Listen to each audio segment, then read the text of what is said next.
Avengers, assemble! That should be the shield sound.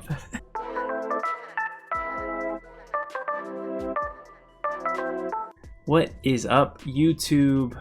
I am Durian, and last week I posted a free-to-play Nero deck profile. I claim it is the best deck to learn and improve at Teppen, and you know what I thought to myself? How can I convince you guys that it is possible for anyone to do well and learn and improve, and this is the deck to do it? We take that deck to champion. Now, I will say I changed one card. It's a small change. It doesn't change the budgetness of the deck at all. It's like a common or a rare maybe. Just one card. Felt like it suited things a little bit better after even playing, more. So the plan is show the deck off real quick. Then I've got 3 matches for you, and then like a bonus super short match. And we'll talk about those. We got the good, we got the bad, and we got the messy. So you're gonna get the whole spectrum of what this deck is like to play. And of course, as I said before, it's a great way to get into the game and learn all the ins and outs and little nuances of blocking and playing cards. All right, so here's the deck. The only change is that we took out one Hake and put in one Great Jaggy. Now, Great Jaggy is a common card at the 4-cost slot. You can see him there in the bottom. And the reason for this is because I felt like Hake, it's great, but it was just, I had a little bit too many spells, and a lot of times where I needed more units on the field so that I could ascend or get the leader's boost thing.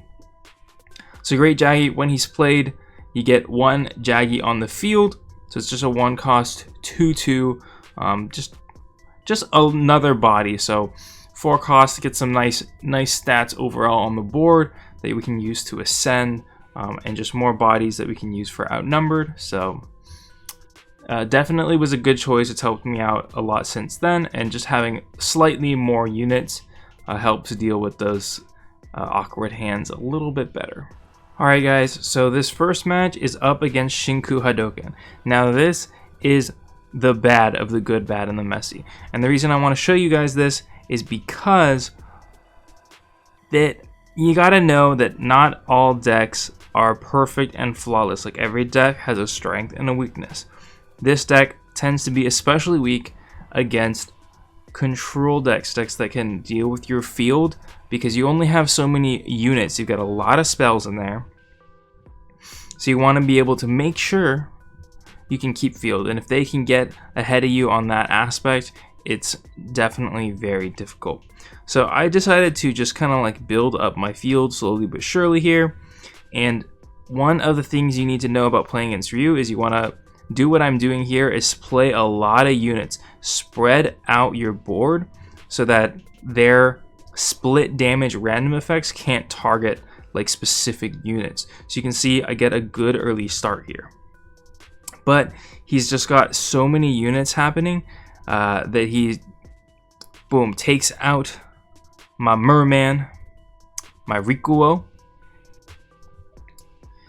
And we're looking pretty bad. He's almost at his Shinku Hadoken, and he should be able to just Hadoken my top Nidhogg. And now we're kind of basically stuffed out. You see that we've kind of run out of solid units to play. We're gonna have to force to play this Rikuo unascended, especially after he catches up with that ascend there and getting the extra damage with the turtle. And now we just have no units left. So no units left with outnumbered in hand, and now we just need to start spamming our spells. So that is one difficult thing about this deck, is you do need to be conscious of playing spells, keeping your cycle going to get back to more units. So what I'm trying to do here is get back to my units, but he just keeps getting so much value out of that turtle. We're really struggling here. Really struggling here. As you can see, I do have the shields, but he's kind of built up so much of an advantage. I don't know if I'll be able to come back. Oh, yeah, before I can even get another layer out. So you can see how good control type strategies are against this. That's okay. Every deck has a weakness. So to make ourselves feel a little bit better about that one, I know it was a little rough, you know, just to show a loss, but it's important to acknowledge the weaknesses of our decks. Here we are going up against a Jill player. And Red, you know, even though that match was rough, Red, you do have some advantage against them because of playing so many shield cards. It really turns off their removal. So we're going to wait, build up, and then just go to town here with mana ramping units. Ooh, yeah, and you see how we get that extra kill with the layers, anti-air damage.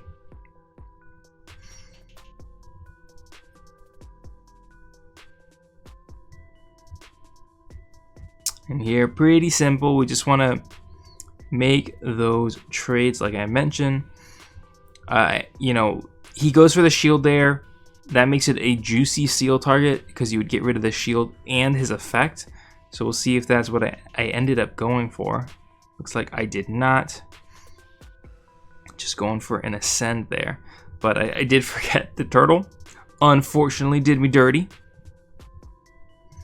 And there you go, you see he's going for the detonation, 6 damage, but we can easily block that with the shield. So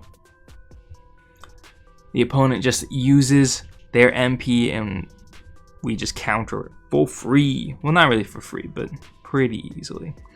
And unfortunately, this Jill is playing that rocket launcher thing, so I go ahead and bait it out. And 10 pierce damage is going to get stomped by a shield. And she was like, yeah, that's gonna be it for me. Got myself back on the camera. Bye-bye.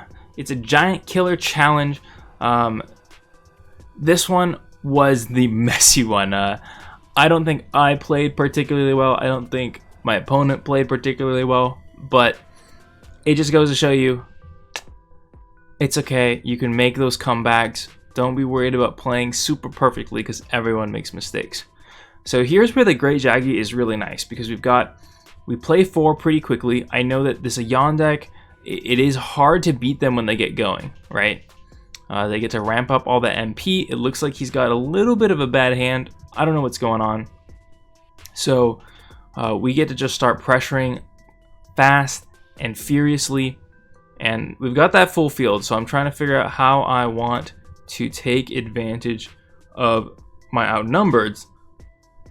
But I got a little greedy there, and opted not to. So you're gonna see how strong Devil Breaker is in this matchup, actually, right?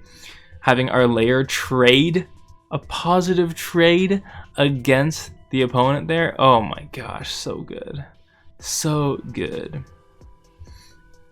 So this matchup against Chun-Li is really all about making those positive trades, okay? Like using your Devil Breaker to hit when you get those perfect amounts is really ideal. So here we're in an awkward spot because we didn't have any units. So we went for just give a shield, cycle it up, keep it going, keep it moving. And he keeps playing these things. I don't really know what's up with this. I mean, I guess Chimera Armor is super cool. It's like pretty good, so there's that. And I'm just trying to keep my advantage. So I want to do the outnumbered.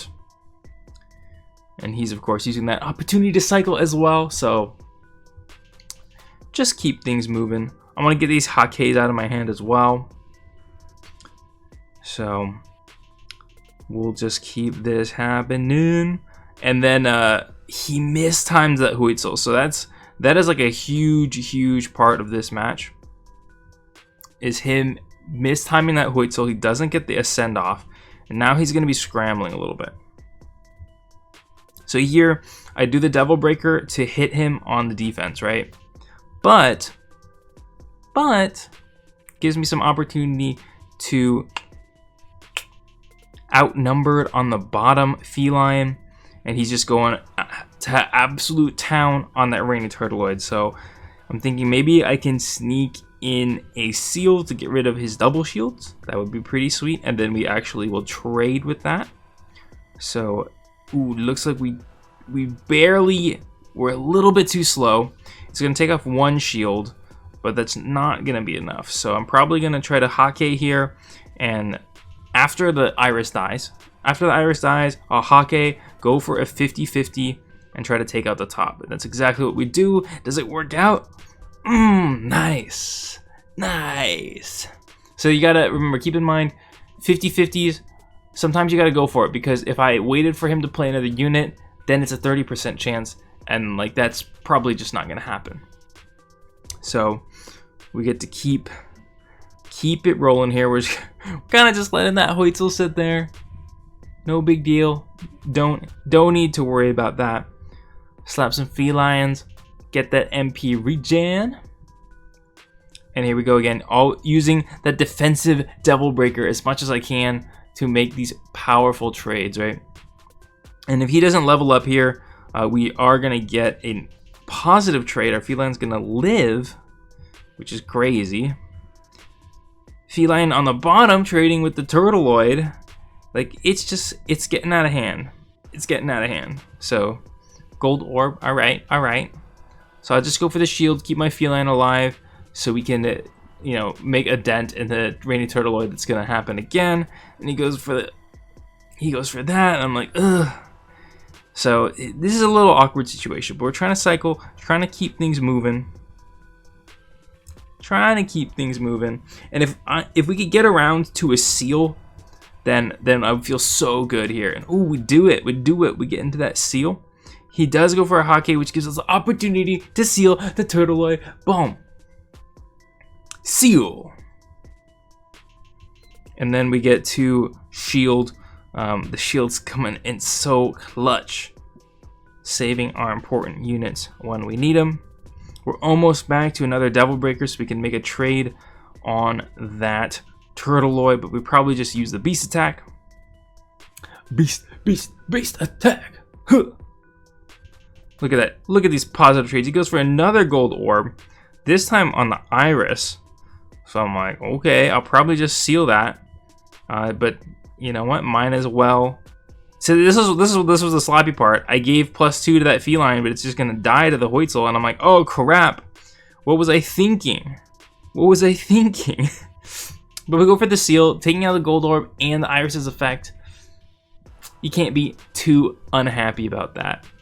And I totally lucked out because our Rikuo did its spillover damage and killed the Hoitzel before our feline died. Like, it was not. I gotta admit, I did not plan that one. I'm not thinking that far ahead. And now you can see we totally have the game under lockdown. Probably try to go for a game here with the Devil Breaker. Try to interrupt the blocker or just straight up kill any blocker he plays. And boom, there we go. A little bit messy on my side, a little bit messy on the opponent's side. But, that's how some games go. Whoever gets to keep it unlocked in the messiness keeps it going. And finally, let's look at the last replay that won me, well, the final replay before I got into Champion with our Devil Breaker Nero free-to-play masterpiece against another Yon deck. I was surprised. I thought that, I actually felt like I did the best against Yon decks when I was playing with these decks. There's like a lot of Dark Destruction Wesker decks floating around. That was like brutal because they just destroy. Just can't really get anything going. And then there's, the Ryu decks was really difficult too. But the Chun-Li decks, the slower decks, you can make it work. And thinking about this stuff got me really excited because I'd be pretty interested in making like a tier list type thing. And oh, look at that unascended Rainy Turtleoid. We're gonna go to town on that boy, outnumbering on top, get the feline trade. Probably gonna go for a Devil Breaker or something. Nice. Nice. There we go. Look at that beast attack on the bot. The bitty bot. We can ascend over the sealed feline. I'm not sure why he didn't seal the Nidhogg. But you know what? It is what it is. A Chun-Li, huh? A Chun-Li. Chun-Li with Yan, but like layer trades with it. So I'm chilling. I'm chilling. Oh, that's not good. We see that Hoitzel right at the last second. We gotta shield up. Shields up! Does Captain America have a saying that he does, like, Avengers, assemble! That should be the shield sound. That's, yeah, that every time. Avengers, assemble! So, yeah, we got Avengers. He's got Avengers. And we're just, Avengers, assemble! Yeah, so shields galore. Cycling to our units.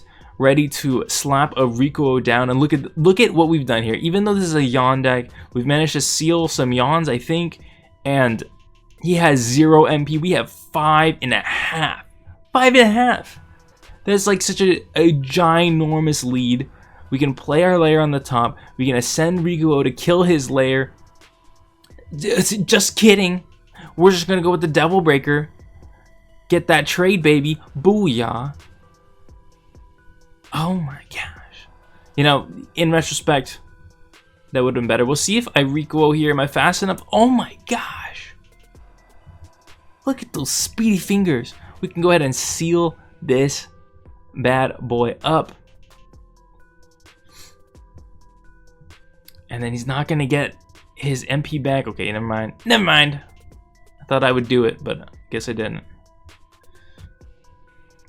Oh, look at that. And then we can just go for either Beast Attack or the Devil Breaker there. Go for the Beast Attack. Take out the Karen. We got a Nidhogg to follow. How did I get another spell in there? What? Who's playing? Yeah, so one thing I also have been practicing, helped out a lot with this deck, was there's moments where you can drag cards around.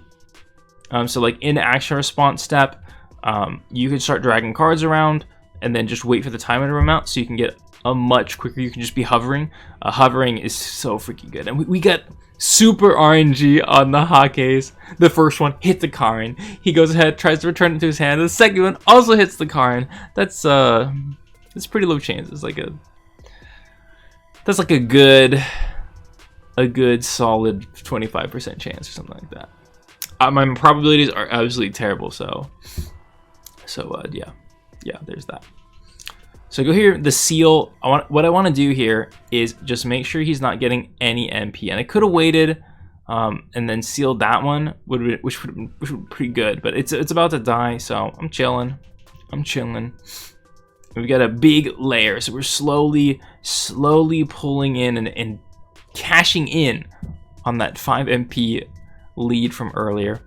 So we can probably Rikuo, take out his Rikuo. We can Devil Breaker, take out the Iris. Oh my gosh, it's over. Look at this, full field versus his nothing. We're almost at full MP2, so you can see if the cards fall in line, that is all you need to even take out a monstrosity such as Chun-Li. Although I've been kind of thinking about the meta. I'm thinking about making a meta breakdown that actually might come out earlier than this video. Who knows? But I want to do that because the new bans definitely change things up with the Morgan nerfs and whatnot, and Yan getting much better, but more decks kind of rising up out of the ashes to deal with it. And oh, look at that. What a brutal seal on the golden orb and the Yan. Oh. I feel mean. We're still at full HP, so I was like, oh, I felt so good about this giant killer. Actually, I don't even know if it was a giant killer or not, but I felt so good about it. We won, we took it, we got into champion, free to play Nero deck for the win. Thank you so much for watching. I hope you enjoyed my little glimpse into grinding to champion on ranked matches with the free to play Nero deck I shared last week. Hope there were some nice tips and tricks in there that you guys could learn from. I'm leaving you with the QR code. Give it a shot. Let me know how it goes. And I hope you guys keep on learning. You keep on having fun, as I'm always doing, or majority of the time. There's a little tilt every once in a while. But I hope you guys all have a wonderful day, and I'll see you in another video.